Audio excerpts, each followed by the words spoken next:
찬송가 263장, 찬송가 263장, 이 세상 험하고 나 비록 약하나. 찬송가 263장, 이 세상 험하고 나 비록 약하나. 함께 찬송하시면서 새벽기도 함께 드리겠습니다.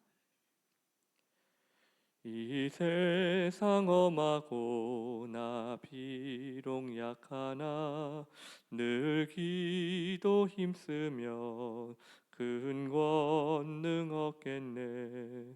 주의 은혜로 대속받아서 비와 같이 붉은 죄 눈같이 이겠네. 주님의 권능은 한없이 크오니 돌 같은 내 마음 곧 녹여주소서. 주의 은혜로 대속받아서 비와 같이 붉은 죄 눈같이 이겠네. 내 마음이 약하여 늘 넘어지오니 주 예수 힘주사 굳세게 하소서. 주의 은혜로 대속받아서 비와 같이 붉은 죄 눈같이 이겠네. 죄 사함 받은 후 새 사람 되어서 주 앞에 서는 날 늘 찬송하겠네. 주의 은혜로 대속받아서 비와 같이 붉은 죄 눈같이 이겠네. 아멘. 기도드리겠습니다. 사랑의 하나님 아버지, 주님의 은혜에 감사드립니다. 오늘도 우리에게 주신 이 하루, 그저 어제이고 오늘인 시간의 연속이 아닌 오늘도 우리에게 새롭게 허락하신 주님의 선물이며 은혜인 줄 믿습니다. 오늘도 주님 말씀을 묵상하고 생각할 때에 주님, 우리에게 주어진 이 하루를 어떻게 주님을 기쁘게 하며 어떻게 주님께 영광을 돌릴까를 우리가 생각하며 주님 앞에 믿음으로 드리는 하루가 되게 하여 주옵소서. 우리의 고집스럽고 강팍한 마음들을 꺾어주시고 주님을 향한 순종으로 오늘 주님께 영광 돌리게 하여 주옵소서. 이 시간도 우리에게 지혜를 허락해 주시기를 소망합니다. 살아계신 예수 그리스도의 이름으로 기도 올리옵나이다. 아멘.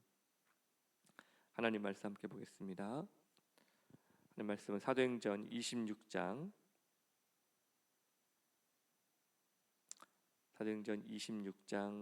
16절부터 18절까지 말씀 보도록 하겠습니다. 사도행전 26장 16절부터 18절까지 말씀입니다. 제가 봉독하겠습니다. 일어나 너의 발로 서라. 내가 내게 나타난 것은 곧 내가 나를 본 일과 장차 내가 내게 나타날 일에 너로 종과 증인을 삼으려 함이니 이스라엘과 이방인들에게서 내가 너를 구원하여 그들에게 보내어 그 눈을 뜨게 하여 어둠에서 빛으로 사탄의 권세에서 하나님께 돌아오게 하고 죄 사함과 나를 믿어 거룩하게 된 무리 가운데서 기업을 얻게 하리라 하더이다. 아멘. 오늘 사도행전 26장 16절부터 18절까지 말씀을 통해서 오늘도 우리에게 주시는 말씀의 은혜 함께 나누도록 하겠습니다. 지난 시간에 이어서 계속해서 바울은 아그리빠가 연 그 청문회 속에서 자신을 증거할 뿐만 아니라 하나님을 증거하고 있었습니다.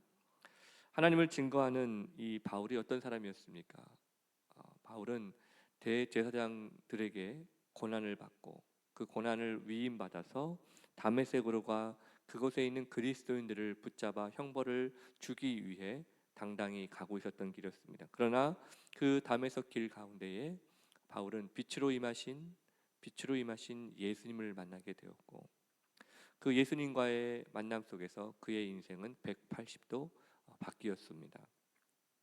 우리가 근데 지난 시간에 함께 살펴봤던 말씀 가운데 예수님께서 바울에게 사울아 사울아 내가 어찌하여 나를 박해하느냐, 가시체를 뒷바질하기가 내게 고생이다 라고 말씀하셨던 그 말씀을 하셨다라는 것을 우리가 들었는데요. 그 말씀을 하실 때 성경에 보니까 히브리어로 말씀하셨다라고 이야기를 하고 있습니다. 히브리어로 말씀하셨다는 말을 왜 굳이 성경에 넣어야 했을까? 예수님도 유대인이셨고 사도 바울 역시도 로마의 시민권을 가진 자였지만 동시에 그는 또 유대인이었습니다. 그러니 유대인에게 히브리어로 말하는 것이 뭐 그리 그렇게 대단한 일이겠습니까? 뭐 그리 대단한 일이라고 성경에서 그렇게까지 반드시 넣어야 될 말씀이었을까요? 거기에는 다 이유가 있었던 것입니다. 유대인이었던 예수님이 유대인이었던 사도 바울에게, 청년 사울에게 유대인 말로, 즉 히브리 말로 했던 것은 단순히 같은 민족의 언어를 쓰고 있다는 뜻이 아니었습니다. 그것은 자신을 핍박하던 청년 사울에게 예수님께서 눈높이를 해 주셨다는 것입니다. 자신을 핍박하던 청년 사울에게 눈을 낮추셔서 그와 같이 맞춰 주셨다라는 의미가 되는 것입니다. 즉 우리가 늘 찬송에서 자주 부르던 높은 보좌 위에서만 계신 주님이 아니라 낮고 낮은 나를 위해서 이 땅에 오신 예수님을 우리가 생각하게 하는 것이죠. 세상의 종교는 어떻습니까? 세상의 종교는 인간이 신을 만나기 위해서 엄청난 노력을 해야 됩니다. 부단히 돌을 닦고 부단히 노력을 해야 인간이 신을 만난다, 이런 개념을 갖고 있지요. 그러나 하나님을 믿는 우리 기독교는 어떻습니까? 그렇지 않습니다. 인간의 몸을 입고 하나님이 우리에게 내려오셨죠. 즉 우리의 눈높이에 맞춰 주셨다는 사실입니다. 세상의 종교가 아까 말씀드린 것처럼 인간의 노력으로 부단한 노력 끝에 인간 신인을 만나는 것이 아니라 바로 우리가 믿는 하나님은 직접 인간의 몸을 입고 오시고 성육신하셔서 우리에게 찾아오셨던 것입니다. 그러므로 유대인이었던 사도 바울에게, 그 당시에 청년 사울에게 히브리 말로 사울아 사울아 내가 어찌 나를 핍박하느냐라고 말씀하셨던 이유는 예수님이 지금 그의 눈높이에 맞춰주고 계셨다라는 것을 오늘 우리에게 말씀하고 있는 것입니다. 자, 16절 말씀 보니까 일어나 너의 발로 서라. 내가 내게 나타난 것은 곧 내가 나를 본 일과 장차 내가 내게 나타날 일에 너로 종과 증인을 삼으려 한다라는 이 말씀으로 오늘 계속해서 예수님께서 말씀하셨습니다. 엎드려진 사울에게 예수님은 말씀하셨습니다. 일어나 내 발로 서라. 너의 발로 서라. 너로 종과 증인으로 내가 삼겠다라는 말씀을 하셨다는 것이죠. 엎드려 있는 이 사도 바울, 폭군 청년 아니겠습니까? 이 청년에게 눈높이를 맞춰주시고, 그리고 그 눈높이를 맞추신 주님께서 그를 결국 주님을 위한 종으로, 도구로 쓰시겠다라고 하시는 이 말씀을 통해서 우리는 한 가지 또 이와 비슷해 보이는 상황을 성경에서 찾습니다. 우리가 잘 알고 있는 사도행전 3장에 보면 성전에 가장 아름다운 문이라고 써있는 그 미문 앞에서 날 때부터 걸을 수 없었던 자가 구걸을 했던 장면을 우리는 기억할 것입니다. 날 때부터 걸을 수 없었던 그 자가 베드로와 요한을 향해서 금전을, 다시 말하면 동전을 요구하고 있었을 때 베드로와 요한이 그를 주목하여 그에게 이르기를 내게 은과 금은 없지만 그것과는 비교할 수 없는 예수 그리스도를 주겠다, 예수 그리스도의 이름을 주겠다라고 하며 예수 그리스도의 이름으로 그 사람을 일으켜 세우는 일을 우리가 기억할 것입니다. 베드로가 힘이 좋아서 그를 일으킨 것이 절대 아니죠. 베드로가 그에 잡고 그를 일으켰지만 그가 베드로가 그를 잡고 일으킬 때에 베드로가 그를 일으킨 것이 아니라 이미 예수님께서 그 사람에게 찾아가셔서 그 사람의 발목에 힘을 부어 넣어 주시고 그래서 그 힘으로 일어날 수 있게 하셨다라는 것을 우리는 알고 있습니다. 아무것도 할 수 없었던 날 때부터 아무 힘도 줄 수 없었던 그가 예수 그리스도가 찾아오심으로 인하여 힘을 얻어 자신의 발에 힘을 얻고 일어났던 것을 우리가 기억해 볼 때 오늘 사도 바울, 우리가 지금은 사도 바울이라고 하지만 그 당시로 치면 청년 폭군, 예수 그리스도를 핍박하고 성도들을 핍박하던 그 핍박자 청년 사울에게 예수님이 친히 찾아오셔서 히브리 말로 그와 눈높이를 맞추시고 그에게 그가 어떻게 하나님을 위하여 쓰임 받을 것인지를, 주님을 위해 어떻게 쓰임 받을 것인지를 친히 말씀하시며 내 발로 일어서라고, 너의 발로 서라, 너로 종과 증인으로 삼겠다라는 그 말씀을 우리는 듣게 된 것입니다. 오늘 우리도 마찬가지로 생각합니다.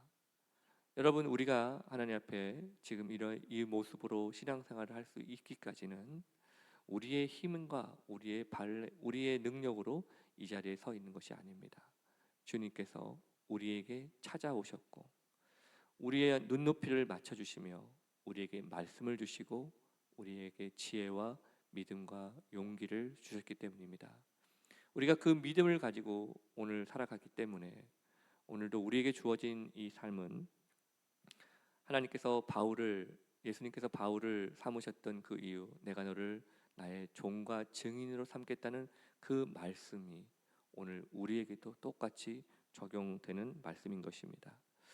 오늘 이 하루를 우리가 살아갈 때 여러분, 우리와 같이 눈높이를 맞춰주신 예수님의 마음을 우리도 생각했으면 좋겠습니다. 혹시 우리도 예수님의 마음을 우리가 품고 있다면 우리도 우리 주변에 있는 사람들을 향해 어떤 마음을 가져야 될까요? 내가 너보다 조금 더 낫다, 너는 아직도 나 따라오려면 멀었다, 너는 그것밖에 안 되느냐 라는 말로 누군가를 비하하거나 비난하는 일이 우리 가운데 있기보다는 예수님의 마음으로 그와 함께 눈높이를 맞추며 그의 마음을 헤아리고 그 자리에서 예수 그리스도의 사랑을 보여주는 모습이 우리 성도의 모습이 아니겠습니까? 또한 우리가 지금 이 자리에 이렇게 일어서게 된 것조차도 우리의 힘으로 된 것이 아닌 예수님의 찾아오심으로, 예수님이 성육신하심으로, 그분의 사랑으로 우리가 되었다면 그 어느 것 하나 우리가 우리의 공로나 우리의 자격 때문이라고 자랑할 것이 있겠습니까? 오늘 우리에게 주어진 이 어떤 것도 자랑할 것이 없는 하나님의 은혜라는 사실을 우리가 기억한다면 오늘도 우리에게 주어진 모든 일들 앞에서 내 계획과 내 생각과 다르다는 이유만으로 원망과 불평과 좌절로 살아가는 것이 아니라 모든 것에 하나님의 합력과 선하신 뜻이 있음을 우리가 믿고 오늘도 우리에게 찾아오셔서 우리와 함께 하시는 그 주님 때문에 다시 우리에게 주어진 일에 대한 감사의 고백들이 터져 나와야 할 것입니다. 오늘 이 하루도